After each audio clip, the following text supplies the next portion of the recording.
National doctor day 2021।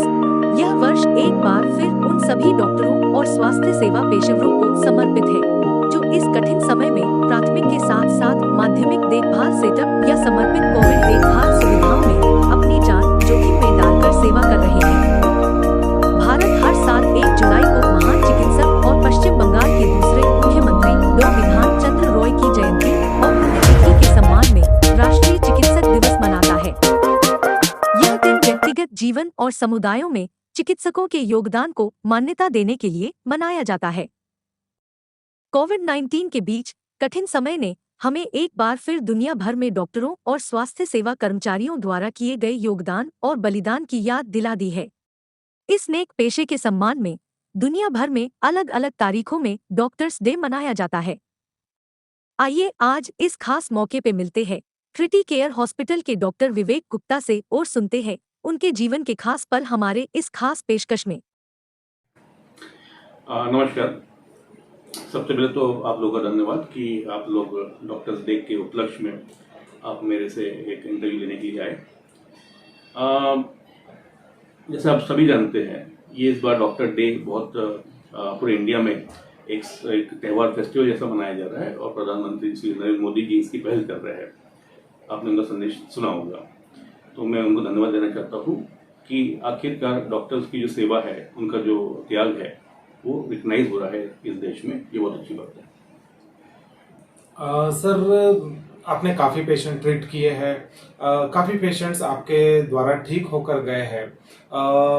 आपका जो education रहा है, खासकर पल्मोनोलॉजिस्ट में, तो आपको कैसे लगा कि आपको पल्मोनोलॉजिस्ट ही बनना है, या फिर आपका एजुकेशन का कैसे सफर रहा, कहाँ से लेकर आप डॉक्टर तक पहुंचे? देखिए, मेरे पिताजी केंद्रीय विद्यालय में टीचर थे और उसका वो प्रिंसिपल बने, फिर as a assistant commissioner retire हुए। तो मेरा पूरा एजुकेशन केंद्रीय विद्यालय में ही हुआ है। मैं शुरू से मैथ्स में बहुत होशियार था, मतलब मैथ्स मेरा बहुत, गणित मेरा बहुत स्ट्रांग सब्जेक्ट हुआ करता था। और ऑब्वियसली मैं गणित के जो पाठ्यक्रम होते हैं उसमें मेरी रुचि ज़्यादा थी। 11th क्लास में एक टर्निंग पॉइंट आया मेरी लाइफ में। हमारी एक टीचर थी केंद्रीय विद्यालय मैदा मिल भोपाल में, बिसिन मैडम।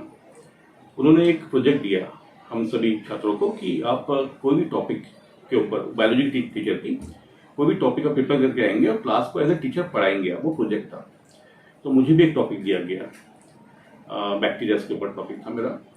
तो मैंने उसकी तैयारी की प्रोजेक्ट के लिए और मैंने क्लास को पढ़ाया वो टॉपिक।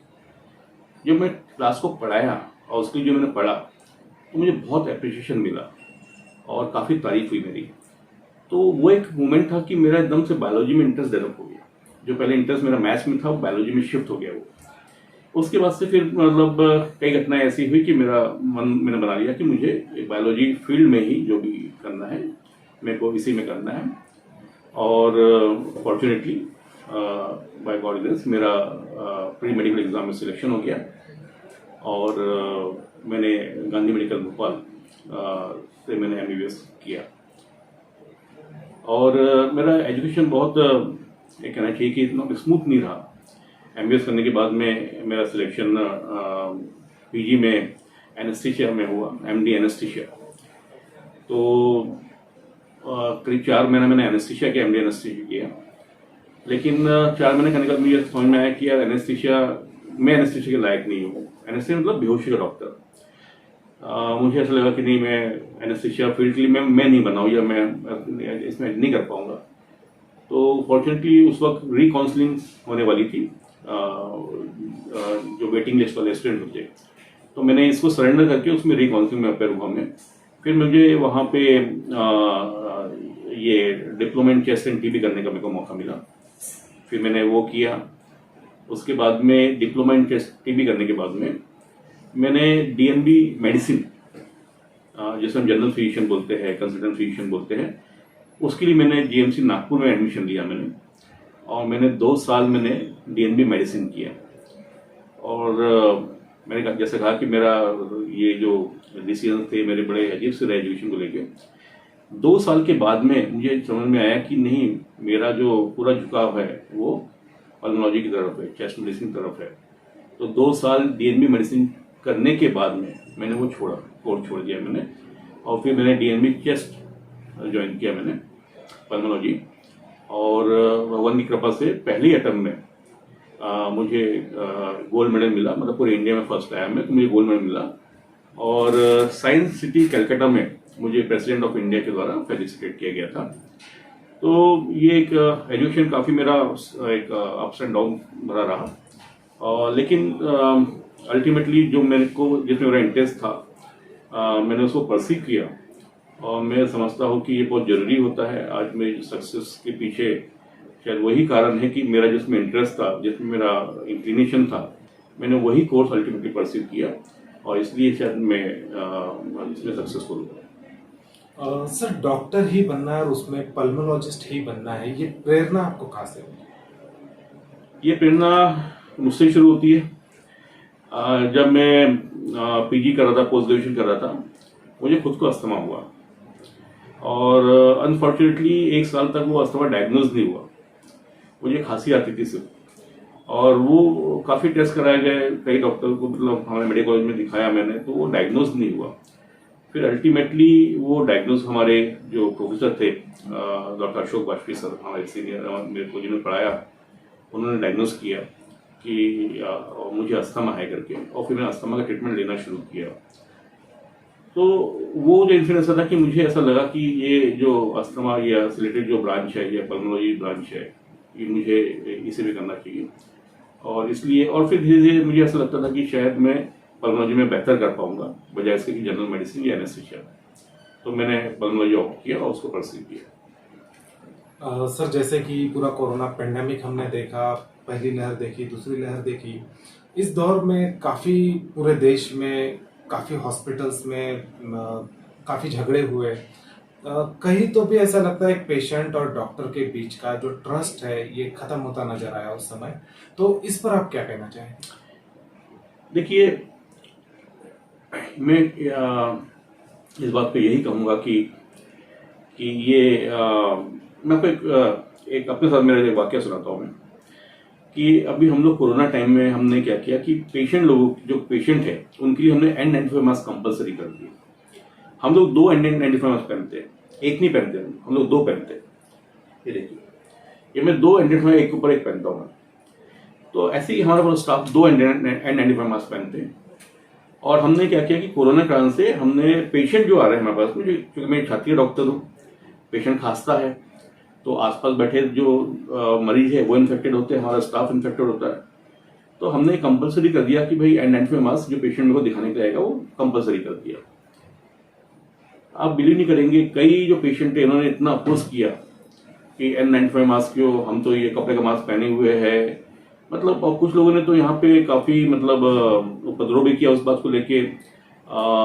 सोशल मीडिया में मेरे बारे में खराब भी लिखा, मेरी वेबसाइट पे खराब लिखा, जबकि वो ये नहीं समझ रहे हैं कि ये जो उनको बताया जा रहा है ये सोसाइटी के लिए ही है।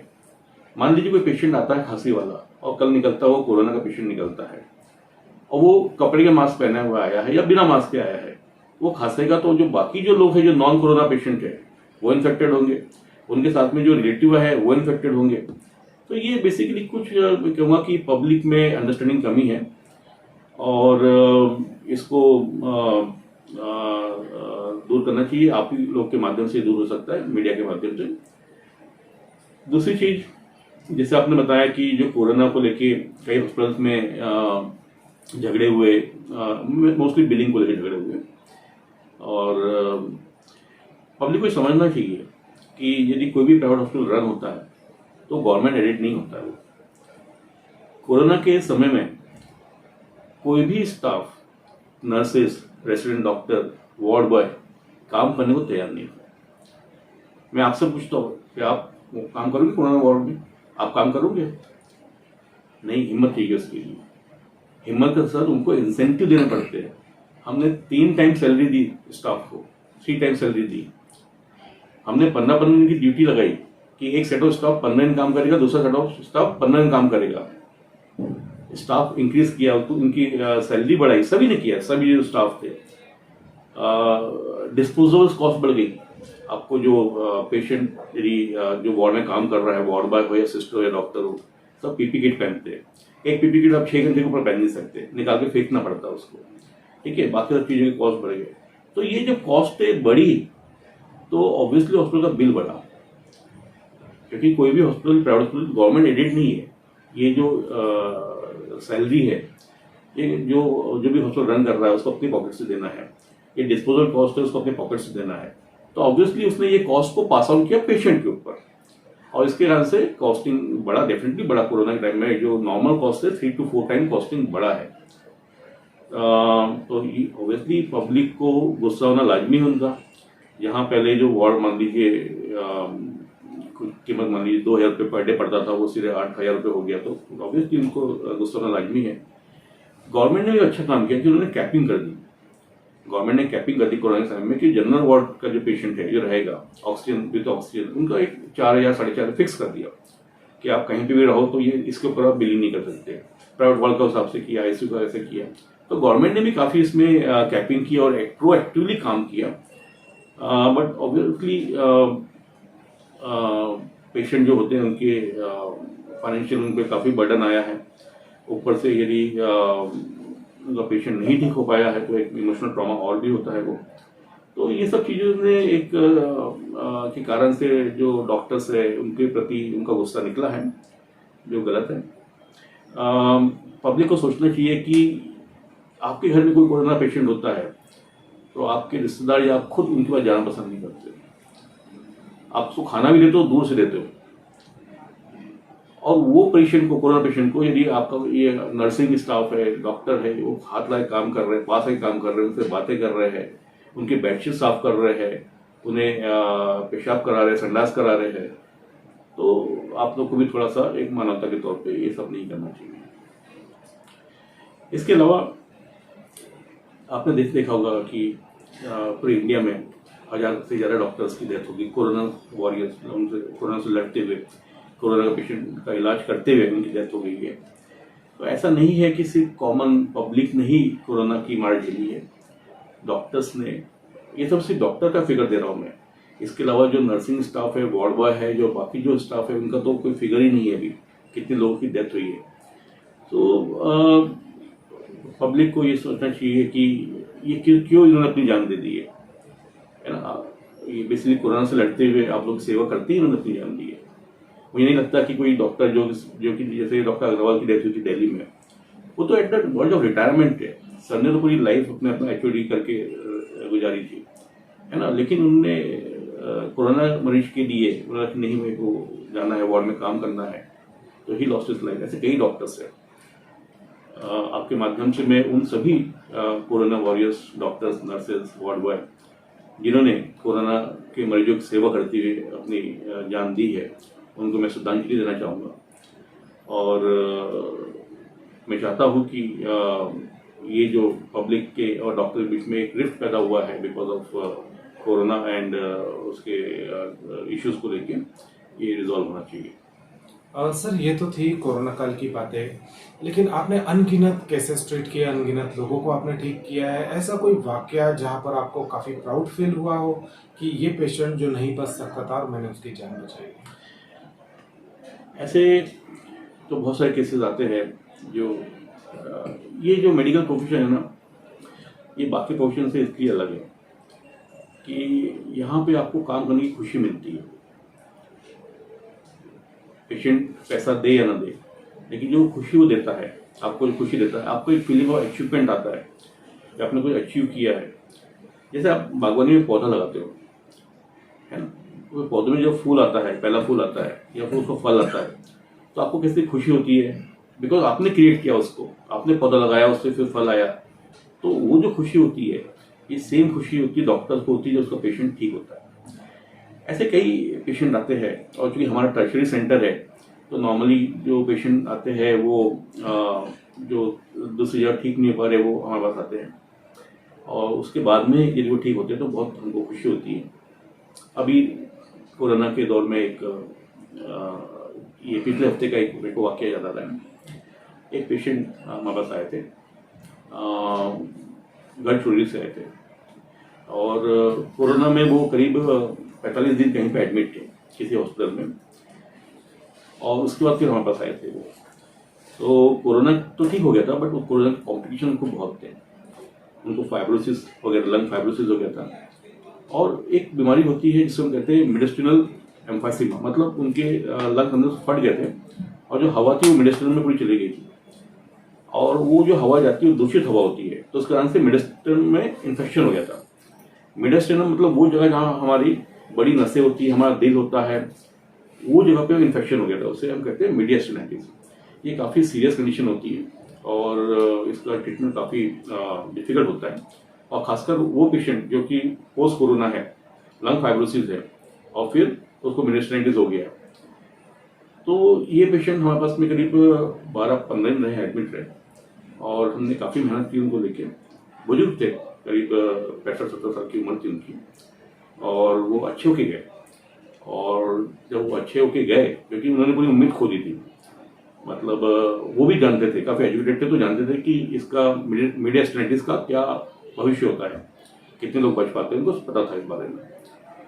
तो उनके लिए भी बड़ा ये था कि वो बच गए और ठीक होके जा रहे करके। तो उन्होंने हमारे पुराने जितना स्टाफ था, हमारा पूरा स्टाफ था, उनको मिठाई बांटी, उनको रोज गुलाब के फूल सबको दिए। और एक जब जाते उन्होंने काफ़ी एक जैसे उत्साह, एक फेस्टिवल जैसा उन्होंने एक यहाँ पे हॉस्पिटल में एक माहौल बनाया और हमको बहुत अच्छा लगा वो गए और हमारे पूरे स्टाफ को बहुत अच्छा लगा और सभी खुश हुए उसको लेके। तो ऐसे कई केसेस आते हैं जो आपको काफ़ी हैप्पीनेस देते हैं, काफ़ी आपको उत्साहित करते हैं। जैसे कि अभी डेल्टा प्लस वेरिएंट इंडिया में काफी फैलता हुआ नजर आ रहा है, प्रेडिक्ट कर रहे हैं कि काफी जल्दी तीसरी लहर आएगी। क्या लाइफस्टाइल होनी चाहिए सर आने वाले समय में लोगों की कोरोना को लेकर? देखिए, महाराष्ट्र में जब लॉकडाउन अभी खत्म हुआ था तो आपने देखा पब्लिक का व्यवहार कैसा था। जितने रिसोर्ट थे, जितने होटल्स थे, सब फुल हो गए थे। लोगों ने ये मान लिया कि कोरोना खत्म हो गया करके। ये गलती कर रहे हैं, ऐसा मत कीजिए। कोरोना जल्दी जाने वाला नहीं है, मान के चलिए कि 2-3 साल हमारे बीच में रहने वाला है ये। और जो कोरोना के जो बेसिक प्रिकॉशंस है, मास्क पहनिए, N95 मास्क पहनिए। मैं फिर बोल रहा हूँ, जो कपड़ों का मास्क होता है उससे बचाव नहीं होता है। कोरोना का जो वायरस का साइज है, वो जो उसका जो साइज है वो बहुत छोटा होता है और जो कपड़ों के पोर के बीच में से अंदर चले जाता है। तो आप पहनिए सिर्फ N95 मास्क, इस टाइप के मास्क आते हैं, बहुत सस्ते मास्क है, यही पहनिए। कहीं भी जाते हैं यही पहनिए। दूसरा, सोशल डिस्टेंसिंग मेंटेन कीजिए और सैनिटाइजर का यूज़ रेगुलरली कीजिए।